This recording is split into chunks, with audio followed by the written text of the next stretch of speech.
तो सबसे पहले ट्रिग्नोमेट्री आया क्यों, क्या जरूरत थी ट्रिग्नोमेट्री की? अगर हमें कोई चीज जैसे हाइट एंड डिस्टेंस में सबसे ज्यादा यूज होता है ट्रिग्नोमेट्री, जरूरत क्या थी इसकी? जब मेरे पास कैलकुलेटिंग मेजर था, है ना, हम क्या करते थे, कोई डिस्टेंस कवर करना होता था तो स्पीड और टाइम देख लेते थे, इतनी तेजी से मैं जा रहा हूँ, इतनी दूरी तक इतनी देरी में पहुंचूंगा, तो कितना डिस्टेंस है वो मैंने बता दिया। लेकिन क्या है, हर जगह पॉसिबल हो पाता? जैसे मेरे को कुतुब मीनार यहाँ पे दिया हुआ है, ठीक है, दिल्ली का कुतुब मीनार ये दे रखा है, बहुत फेमस जगह है, ठीक है। इस कुतुब मीनार की अगर मुझे हाइट निकालनी हो तो इसको क्या मैं स्केल से खड़ा होकर नापूंगा? है ना, मेरे को उसकी जरूरत नहीं पड़नी चाहिए, है ना। स्केल से क्यों नापू मैं इसको? इसके लिए देखो ध्यान से, अगर मैं देखता हूँ यहाँ एक इंसान खड़ा है, ये खड़ा है ना, देख लो, ये यहाँ पे खड़ा होके क्या कर रहा है जी, ये यहाँ से देख रहा है इस कुतुब मीनार के हेड, है ना, एकदम इसके जो टॉप मोस्ट एरिया है उसको देख रहा है, ठीक है। अब क्या ध्यान से आप देखो, क्या आपको एक राइट एंगल ट्रायंगल ऑब्जर्व नहीं हो रहा है कि नहीं हो रहा है राइट एंगल ट्रायंगल ऑब्जर्व? तो अब जब ये आपको ऑब्जर्व हो रहा है तो इसका मतलब यहां से आप क्या कर सकते हो, आप इसको बिना मेजर करे भी आप कुतुब मीनार की हाइट को बता पाओगे। कैसे बता पाओगे? वो चीज हम लोग ट्रिग्नोमेट्री में पढ़ने जाएंगे। और क्या चीज है आपके पास, जैसे कि ये मंदिर है ना, ये एक मंदिर है, ठीक है, और एक ये घर की बिल्डिंग है, ठीक। इस घर की खिड़की पर से ये औरत मंदिर की सीढ़ी पर बैठे हुए एक इंसान को देख रही है, ठीक है। ध्यान से देखो, क्या यहां से भी आपको एक राइट एंगल ट्रायंगल भी ऑब्जर्व हो जा रहा है? हो रहा है ना। तो अगर मुझे इस बिल्डिंग से इस लड़के की दूरी, या फिर बीच में जो नदी है, इस नदी की दूरी अगर आपको निकालनी है, नदी की चौड़ाई निकालनी है, तो क्या मैं निकाल नहीं पाऊंगा? यहां से आराम से निकाल सकता हूं। कैसे निकालूंगा? अब बैठ के नापने तो नहीं बैठ रहा मैं, है ना। अब इसको नदी में थोड़ी उतारूंगा कि जा भाई नदी में फीता लेके जा, उस लड़के को उधर से फेंक, वो फीता पकड़ेगा और जी तुम दोनों ऐसे खड़ोगे नापते रहना कि कितना हो गया, है ना। तो वो थोड़ा सा हेक्टिक काम हो जाएगा, ठीक। यहाँ पे हम लोग ट्रिग्नोमेट्री पढ़ेंगे। क्यों पढ़ेंगे, कैसे पढ़ेंगे, अभी हम धीरे धीरे बात करेंगे, ठीक है। यहाँ पढ़ेंगे, कहाँ कहाँ पढ़ेंगे उसके बारे में बात कर रहे हैं। अब देखो, ये एयर बैलून देखा होगा आपने, जब आप किसी हिल स्टेशन वगैरह जाते हो या कहीं भी पहाड़ी इलाके पे जाते हो तो ज्यादातर वहीं पे आपको एयर बलून में घूमने का ज्यादा अच्छा मौका मिलता है। तो जब एयर बलून एक ए है एक बी है, ये देखो यहाँ से इस बच्चे ने अपने पिताजी से कहा जी हमारा एयर बलून देखो, ये ए वाला जो है ना यहाँ पे है, ठीक है। वो चलते चलते बी पोजीशन पे चला गया, ठीक है। वो कहेगा कि पिताजी बताइए ये जो एयर बलून ने डिस्टेंस कवर किया, ये कितना डिस्टेंस कवर किया? तो अब भाई साहब उसके पिताजी ये तो नहीं करेंगे कि बेटा एक काम कर, तू यहाँ से एक फीता पकड़ ले, मैं एक फीता लेके भाग रहा हूँ उस बैलून के पीछे और जाके वहां से मैं नाप लूंगा, ठीक है। तो ये भी एक हेक्टिक टास्क है, देखो पॉसिबल है, बट ऐसा करने की क्या जरूरत है? हमारे पास जो इससे आसान तरीका होगा तो क्या है वो आसान तरीका? जब ये राइट एंगल ट्रायंगल आपके पास दिखेंगे तो हम क्या करेंगे, अगर मेरे पास एक एंगल पता चल जाए, किस एंगल पे यहां से ये जो एयर बलून है वो दिख रहा है और किस एंगल पे ये जो एयर बलून यहाँ पहुंच गया मुझे दिख रहा है, तो मैं बड़ा अच्छा फॉर्मूला लगा लूंगा। और देखो एयर बलून क्या चल रहा है, एक कांस्टेंट स्पीड में चल रहा है, एक सीधे यूनिफॉर्म लाइन पे चल रहा है ना। तो जमीन से जो एयर बलून का पहले डिस्टेंस था, वो जमीन से एयर बलून का बाद में भी डिस्टेंस होगा, यूनिफॉर्म स्पीड पे एक यूनिफॉर्म लाइन में भी चल रहा है ना। तो ऐसा तो है नहीं कि जमीन से उसका डिस्टेंस बदल जाएगा, सेम ही रहेगा।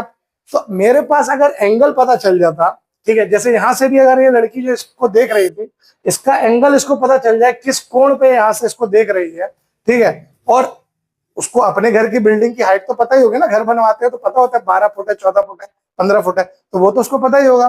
तो उस हाइट से और इस एंगल से वो आराम से बता देगी कि वो लड़का उसके घर के दरवाजे से कितनी दूरी पर बैठा हुआ है, ठीक है। और उसी तरीके से कुतुब मीनार में भी अगर मैं देख रहा हूं तो देखो कुतुब मीनार से वो लड़का कितनी दूरी पे खड़ा है उसको तो इसका आइडिया होगा, किस एंगल पे उसके टेरेस को देख रहा है वो भी उसको आइडिया लग जाए, तो वो कितनी आसानी से ये नहीं बता देगा कि ये जो कुतुब मीनार है इसकी हाइट क्या है। अब ये सब बताने के लिए, बता तो कोई भी क्या दे, लेकिन इसको बताने के लिए मेरे पास कुछ होना चाहिए ना। तो इसको बताने के लिए मेरे पास आए ट्रिग्नोमेट्रिक रेशियोज, ठीक है, ट्रिग्नोमेट्रिक रेशियोज आए। अब ट्रिग्नोमेट्रिक रेशियोज कहां से आए, कैसे आए, क्यों आए, देखिए समझते हैं। मैं आपको एक पहले बेसिक चीज बता दूं कि ट्रिग्नोमेट्रिक रेशियोज कौन कौन से होते हैं हमारे।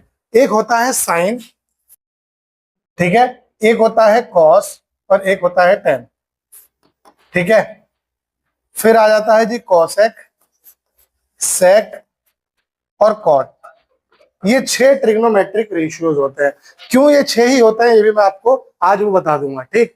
समझ लीजिए इसको, ये आपको कहीं भी जवाब नहीं मिल पाएगा आसानी से कि 6 ही क्यों होते हैं, और बहुत जगह पे पूछ दिया जाता है कि वाई ओनली 6 ट्रिग्नोमेट्रिक रेशियोज, और क्यों नहीं हुए।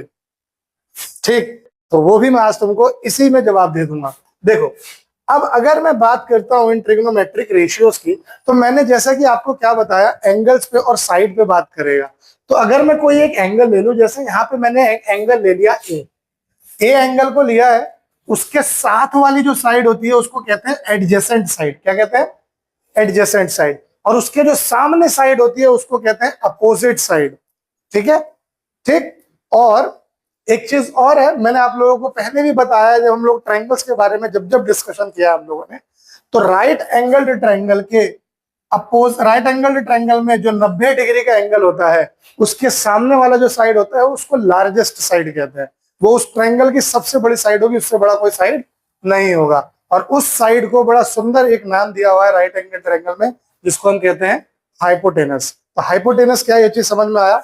इन right angle triangle the largest side is known as the hypotenuse. ठीक है, and which is the largest side? The largest side is the side opposite to the 90 degree angle, है ना। जो 90 degree angle के सामने जो साइड है वो लार्जेस्ट साइड होती है, और वही हाइपोटेनस कहलाती है एक ट्रायंगल की। ठीक, अब हम बात करते हैं कि साइन ए क्या हुआ। देखिए, ध्यान से देखिएगा, साइन ए होता है side opposite to angle A divided by hypotenuse. Hypotenuse side opposite to angle A divided by hypotenuse.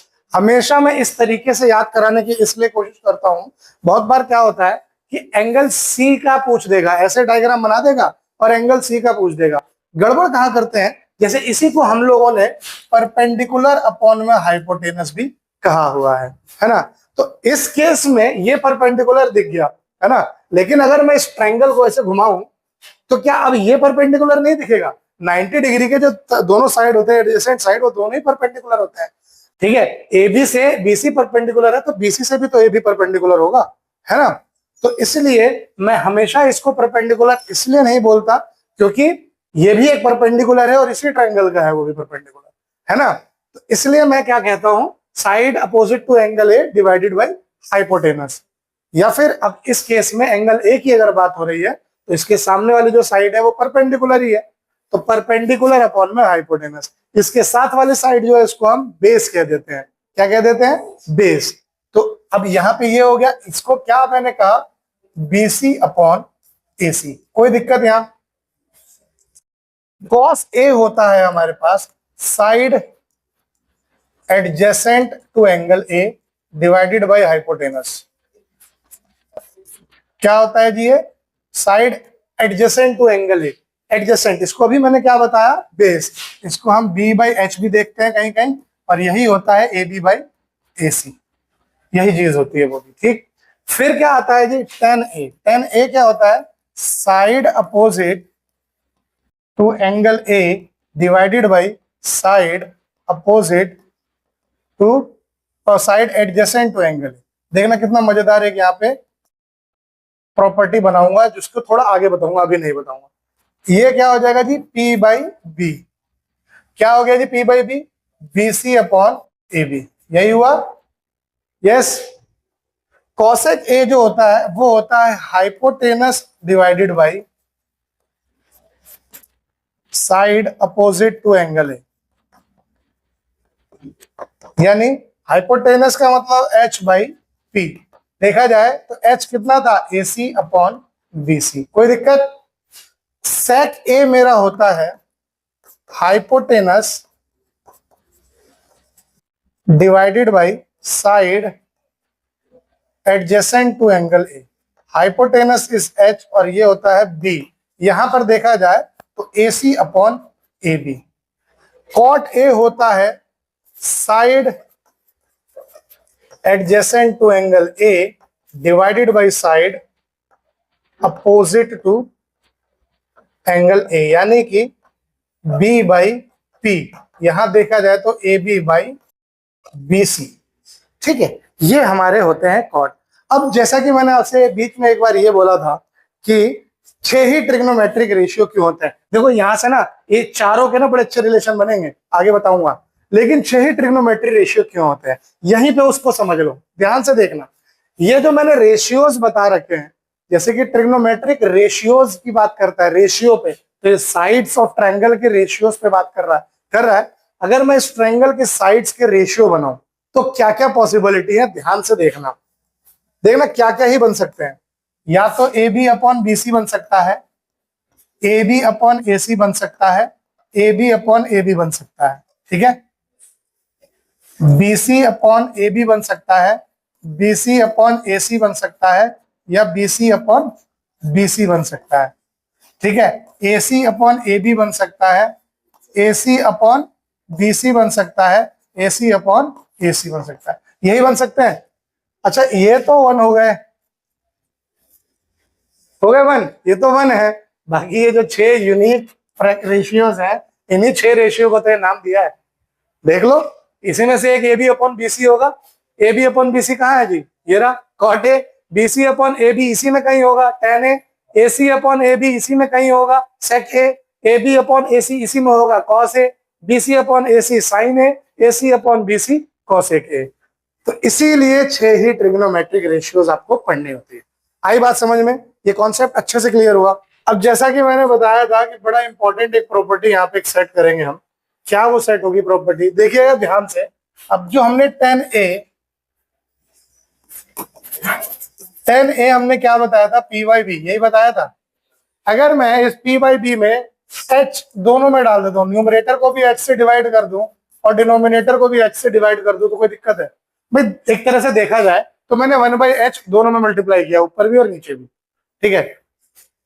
अरे इसको समझ लो, देखो इसको मैंने p बाई बी ही लिखा है, इंटू 1/h यहाँ भी कर दिया, इंटू 1/h यहाँ भी कर दिया।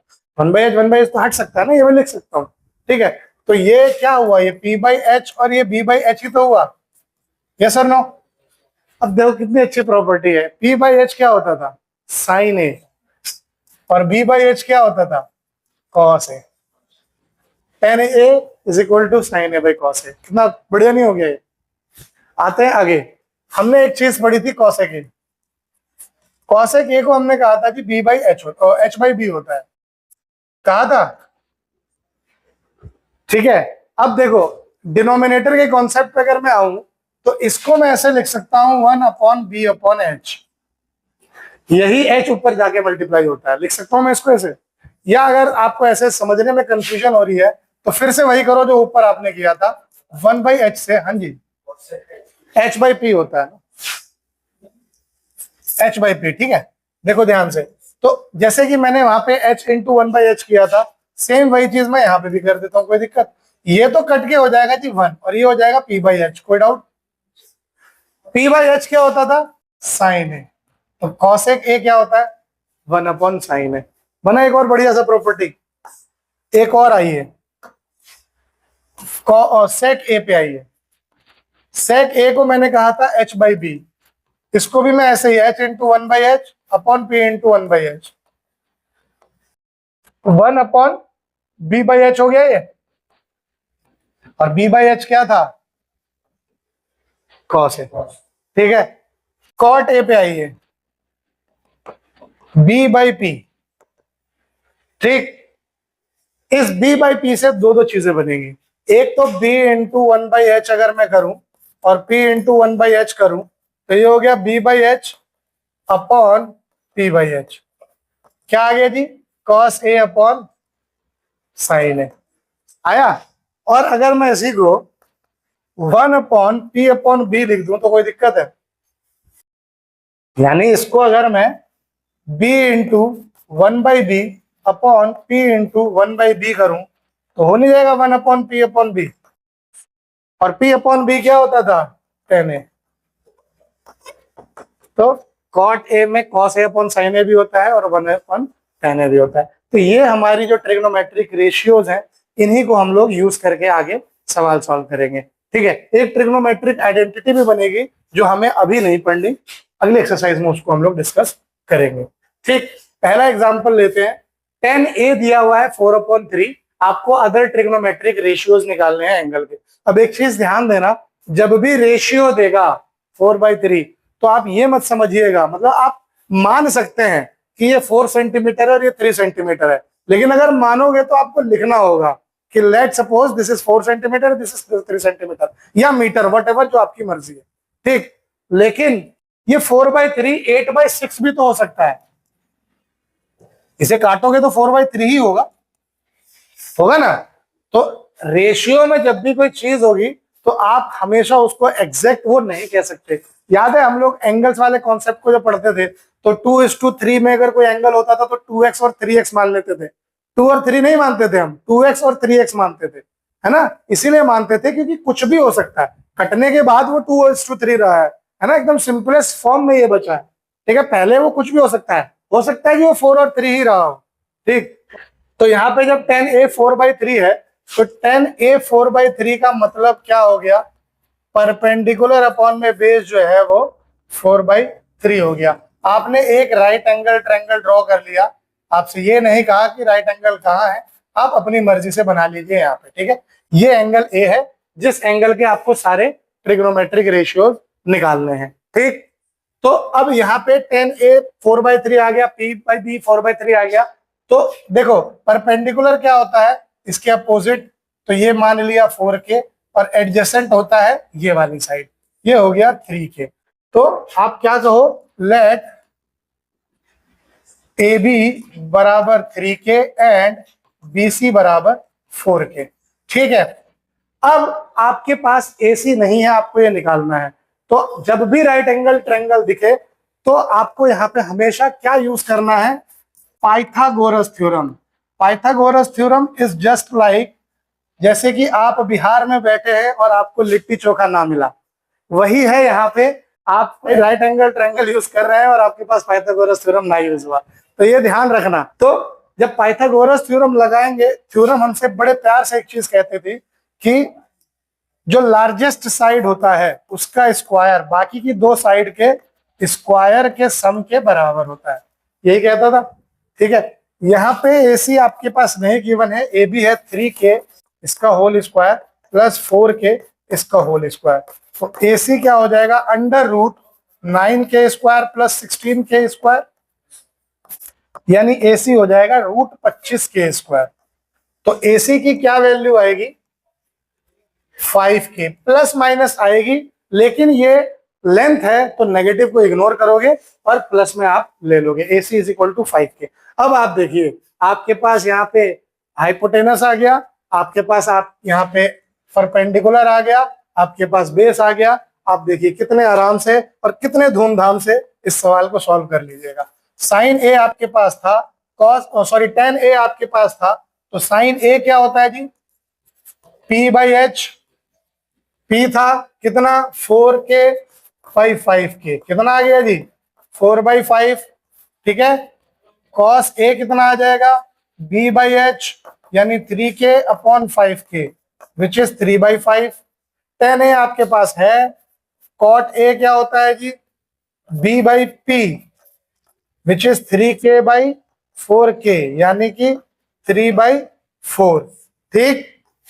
और क्या निकालना था, cosec A होता है जी H/P यानी 5k upon 4k which is 5/4, और एक बच गया sec A होता है H/B which is 5k upon 3k which is 5/3। तो if tan A is 4/3 then other 5 trigonometric ratios are this 4/5, 3/5, 3/4, 5/4 and 5/3। कोई डाउट, इस तरीके से इसको करना है, लिख लो इसको जल्दी देखते हैं इस सवाल को। कंसीडर ट्रायंगल ACB, ये ट्रायंगल ACB को कंसीडर करा राइट एंगल एट C, यानी यहाँ पे 90 डिग्री का ये एंगल बना रहा है, जिसमें AB जो है वो 29 यूनिट्स का दिया हुआ है, BC उसने 21 यूनिट्स का दे रखा है, ठीक। एंगल ABC जो है वो थीटा दिया हुआ है, ये रहा। Determine the values of cos square theta plus sin square theta, इसका तो आंसर आता है 1, लेकिन 1 कैसे आएगा आगे आपको पता चलेगा, मतलब मैंने बताया था ना कि बड़ी अच्छी आइडेंटिटी लगती है, ये आइडेंटिटी आगे बताऊंगा। यहाँ पे आपको निकालना पड़ेगा, तो कैसे निकालिएगा, ध्यान से देखिए। आपके पास यहाँ पे AB दिया हुआ है, AB यानी क्या है, ये हाइपोटेनस है, कितना दिया है 29, और BC यानी कि बेस दे रखा है कितना 21। तो आपको AC निकालना है, तो AC स्क्वायर बराबर क्या होगा, AB square minus BC square, Pythagoras theorem से। ठीक, अब आप कहोगे सर ये माइनस कहाँ से आया, अरे मैंने इसको निकाला है तो इसमें से ये माइनस ही तो होगा, है ना, क्योंकि इसकी वैल्यू होती है इन दोनों का सम।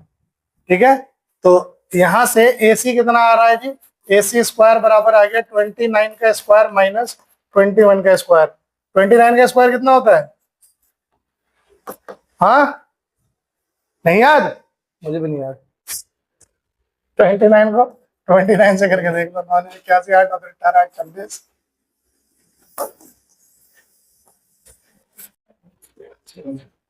841, बताओ इतना आसान नहीं आता।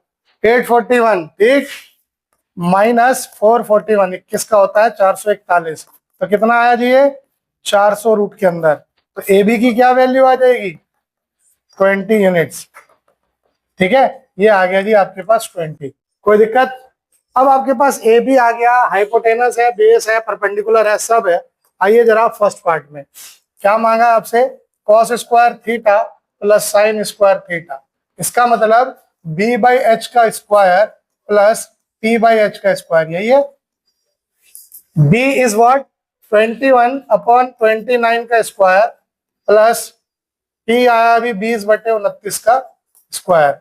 ये हो गया 21 का, यानी 441 जमा 400 अपॉन 841। देखो कितना आया, 841/841 आ गया जी 1। ठीक है, आइए सेकंड पार्ट पे इसके चलते हैं। सेकंड पार्ट है cos square theta minus sine square theta. क्या होगा यहाँ पे, B/H का स्क्वायर माइनस P/H का स्क्वायर। ठीक है, कितना आएगा जी ये, 441/841 माइनस 400/841, तो कितना आ जाएगा ये 41/841 आपका आंसर आएगा। क्लियर है।